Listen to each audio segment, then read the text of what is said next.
Oui, bonjour. Je travaille dans mon auto. Ici, mon travail, oui. Je parle français. Maintenant, je suis étudiant pour parler français. Mon père habite Trois-Rivières autrefois. Mon père, date de naissance, 1950. Mon père, gros famille avec 6 frères. Oui. Hey everybody. Just doing a little bit of work here and talking French. This is the water temp sensor. This is the backwerd that had that question mark on it, that piece of tape. And in this video, I'm going to be doing some work on this. I got this nice piece of cardboard here against the radiator, so I don't like bang it up with the wrench. Somebody on the forum told me not to put any thread on any part of the temperature sensor, because the temperature sensor won't be able to read the temperature. So yeah. So I'm not putting any tape on it. I'm pretty sure maybe this adapter doesn't really fall into the category of this adapter here, but I'm just gonna play it safe, and I'm just gonna not put any on there anyways. But yeah, yesterday when I was trying to put this in there, I discovered immediately that this adapter right here, this fitting right here, it wasn't able to screw into the block, so it had to use an adapter. So I went and looked through my bucket of parts back there and went and found one, and went and put one on. So yeah, so that's what's happening here.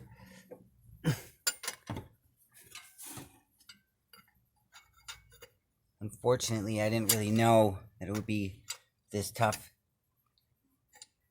to do this kind of work, and I didn't know that I should probably have gotten it on before. I didn't know that, but experience, and I also don't want to crush this this adapter too much, because if you crush it too much, then this piece won't thread into it, right? So that's bad. Maybe I should just thread it into it right now. I kind of wanted to do it after I was done, though. Maybe I'll do it a little bit. Maybe I'll just do it a little bit, just so it's in there. Yeah.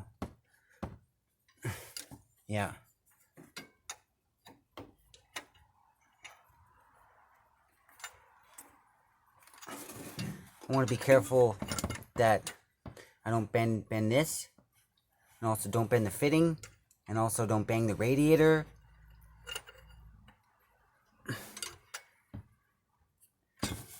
Yeah.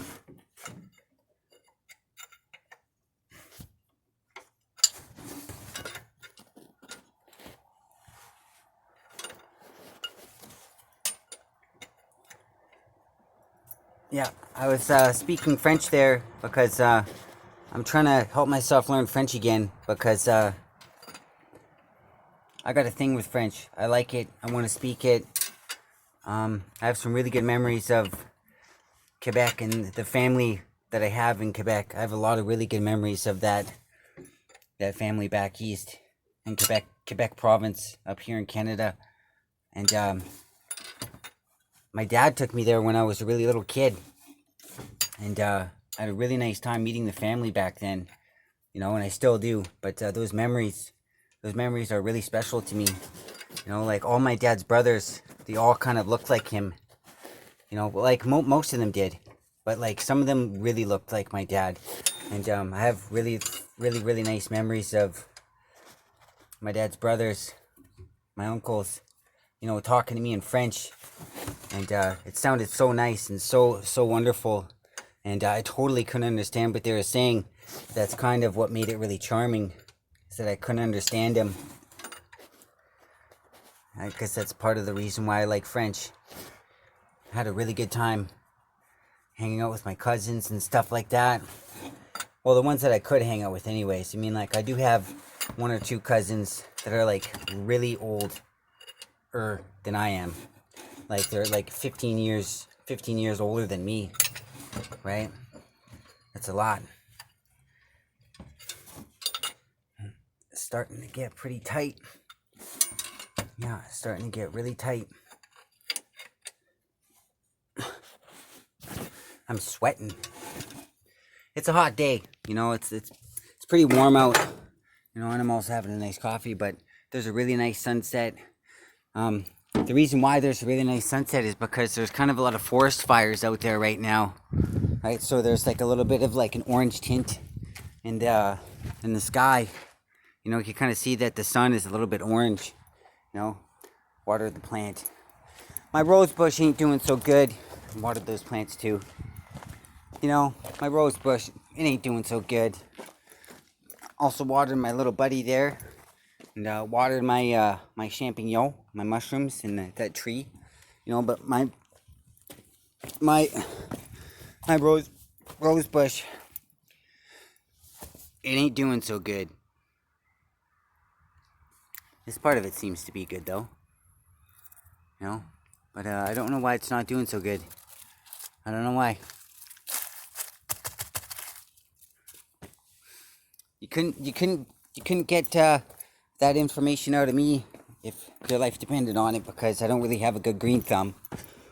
Anyways, so yeah, so I ordered a new gasket for the oil pump for the cover, underneath the cover. I'm pretty sure I blabbed on and on to you about that situation already, so I'm not going to do that. I used the new belt. I'm pretty sure I was. Oh yeah, that's another thing I really want to check out is the harmonic balancer. I want to try and tighten up these nuts here. These little nuts. There's two of them. That's one thing I really wish I didn't neglect. I mean, I looked at it. It looks pretty crappy.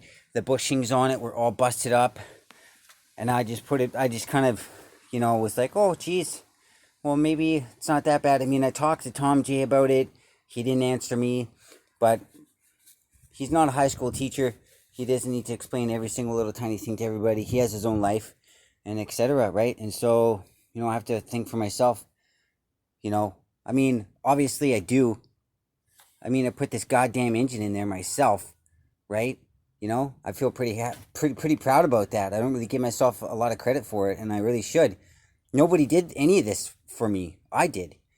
But, you know, I got a lot of help figuring it out, right? But that's one thing that if somebody told me, listen, if you think that your harmonic balancer looks like it's a piece of shit, it probably is, you know? And it's not something that you shouldn't really just ignore, because the thing is that the harmonic balancer absorbs vibrations in the engine.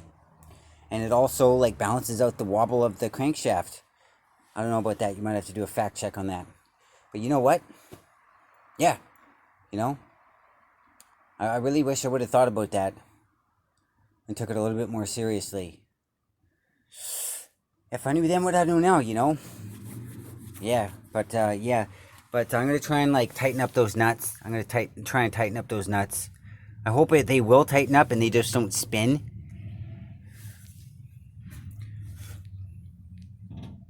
Yeah, I really hope that they tighten up and they just don't spin.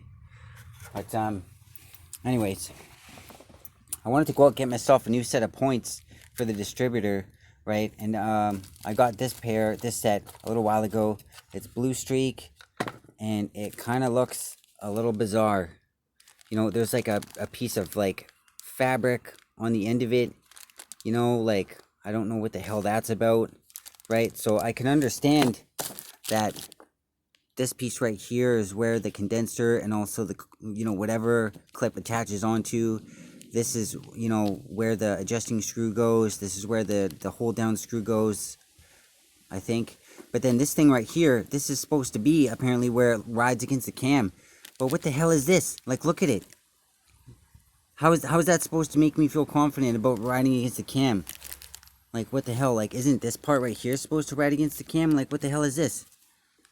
I don't get it, right? Now, this right here makes more sense to me. Like, when I see something that looks like this looks very similar to... This looks very similar to the set of points that's inside my distributor. Like, when I look at this, I'm like, okay, alright, that's what makes sense. Right here, this is just... I don't know.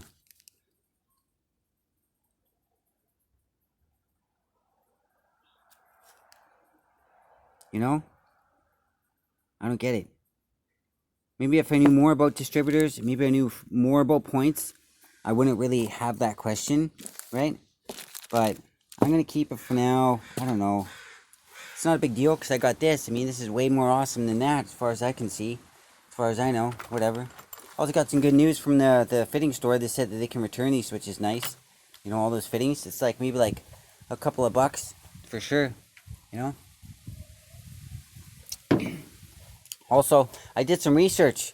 I looked into why this engine coolant is orange, you know, and why some are green. And the reason why is because some engine coolants are green because they're more engineered to protect engine against freezing, and that's why they're green. And the orange antifreeze or coolant is more engineered towards preventing engine overheating. But you might have to do a fact check on that because that's just what I read on the internet. It was kind of worded a little bit funny, you know. The engine oil that I put in, I did notice, you know, like it's all in there and everything, right, in the engine. But I did notice that the last little bit that was coming out of the last 2-cup portion that I was putting in there, it had a little bit of film in the bottom, right? And I was like, oh shit, is this the high zinc or some other additive that's just like settled into the bottom, right? It doesn't say anywhere on here, and I also tried peeling off the back of this, and it doesn't really look like there's any instructions on the back of there that say shake this up before you dump it in there so that you get those additives that are, you know, specific to, you know, that stuff. So what I'm going to do is I think I'm going to pour all the rest of this into the measuring cup I have, pour it back in there, right? And then I'm going to take that amount out of the engine, put it in another container, and then pour that after I shake it up into the engine. And then pour the other container back into there, right? So yeah, I think I'm going to do that just in case that's the reality. That's the reality of the situation. All right, everybody.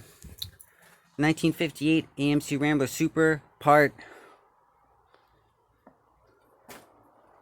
51. Ok. Merci beaucoup pour écouter moi. Et en tout cas, ok. Au revoir. Salut.